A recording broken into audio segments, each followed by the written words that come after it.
Hello students, आज हम करेंगे डायरेक्टरेट ऑफ एजुकेशन की वर्कशीट नंबर 142 जिसका सब्जेक्ट है हिंदी और आज डेट है 28 दिसंबर 2020। ये वर्कशीट क्लास 3 के बच्चों के लिए है। तो चलिए स्टार्ट करते हैं हम आज की वर्कशीट। बच्चों, वर्कशीट में आपको यहाँ पर अपना नाम लिखना है। यहाँ पर आपकी क्लास पहले से ही लिखी हुई है तो आपको अपना सेक्शन लिखना है और यहाँ पर आपको लिखना है अपने टीचर का नेम। हमारी आज की वर्कशीट का टॉपिक है रचनात्मक लेखन। नमस्ते प्यारे बच्चों, उम्मीद है कि आप सब अच्छे होंगे। आइए आज हम नीचे दिए गए चित्रों के अनुसार एक कहानी बनाएं। आपकी मदद के लिए कहानी से संबंधित पात्रों के नाम दिए गए हैं। नीचे कुछ शब्द, वाक्यांश और मुहावरे भी दिए गए हैं। इन शब्दों, वाक्यांशों और मुहावरों को अपने वाक्यों में प्रयोग करके कहानी अपनी कॉपी में लिखिए और हाँ, कहानी में अपने शब्द जोड़ना मत भूलना। अपनी बनाई गई कहानी को एक उपयुक्त नाम भी दीजिए। तो बच्चों, आपको नीचे कुछ चित्र दिए गए हैं और कहानी बनाने के लिए आपकी मदद के लिए कुछ शब्द दिए हैं, कुछ वाक्यांश दिए हैं और कुछ मुहावरे भी दिए हुए हैं। ठीक है, तो आपको इन शब्दों, वाक्यांशों और मुहावरों का अपने वाक्यों में प्रयोग करके कहानी बनाना है और साथ ही साथ आपको इसमें अपने शब्दों को भी जोड़ना है।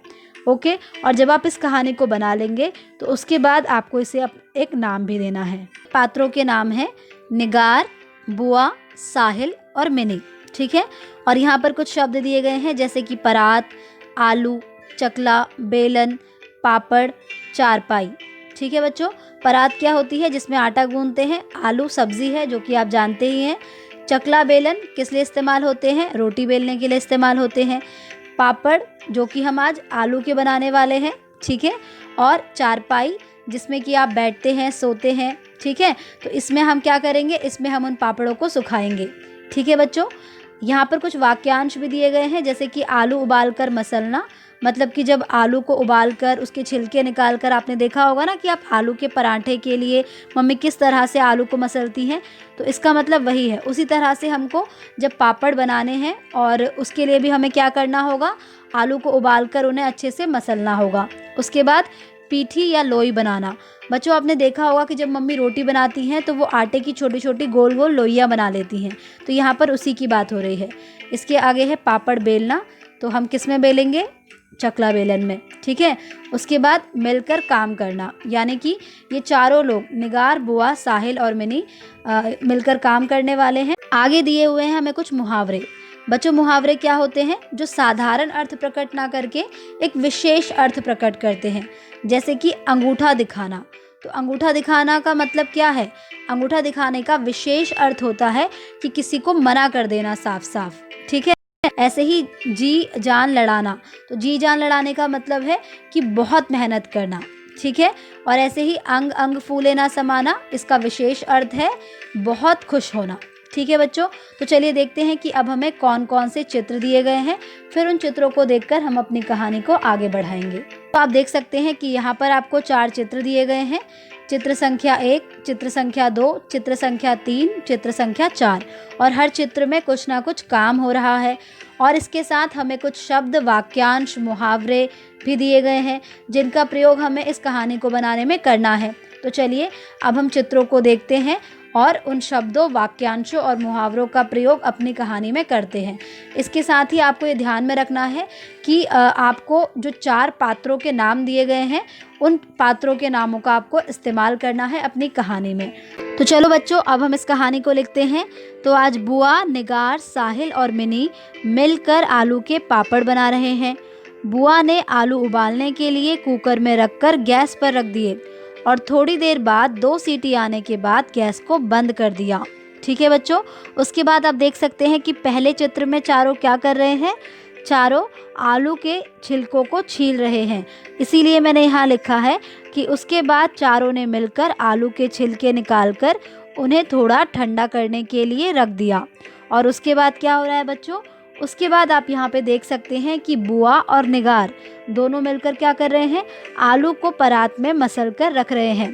तो इसीलिए मैंने यहाँ लिखा है, फिर उसके बाद आलू को परात में मसल कर थोड़ी देर के लिए छोड़ दिया। बच्चों, उसके बाद चित्र संख्या 3 और 4 में देखिए क्या हो रहा है। उसके बाद साहिल, निगार और मिन्नी ने आटे की छोटी छोटी लोइयाँ यानी कि गोले बनाकर उन्हें एकदम पतला पतला पापड़ की तरह बेलने लगे। तो बच्चों आप देख सकते हैं कि चित्र संख्या 3 में साहिल यहाँ पर पापड़ की तरह इनको बेल रहा है और यहाँ पर मिन्नी और निगार दोनों पापड़ बेल रहे हैं। सब लोगों ने पापड़ बनाने के लिए पूरी जी जान लगा दी।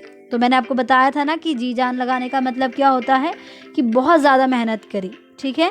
और फिर बुआ और साहिल ने उन्हें चारपाई में रखकर धूप में सुखा दिया। तो आप देख सकते हैं कि यहाँ पर बुआ और साहिल पापड़ों को कहाँ सुखा रहे हैं, धूप में सुखा रहे हैं, और उसके लिए उन्होंने उसे चारपाई पे रखा है। तो बहुत सारे पापड़ बने बच्चों। पापड़ों को देखकर सभी के जो अंग अंग हैं वो फूले नहीं समा रहे थे, यानी कि सभी बहुत ज़्यादा खुश थे।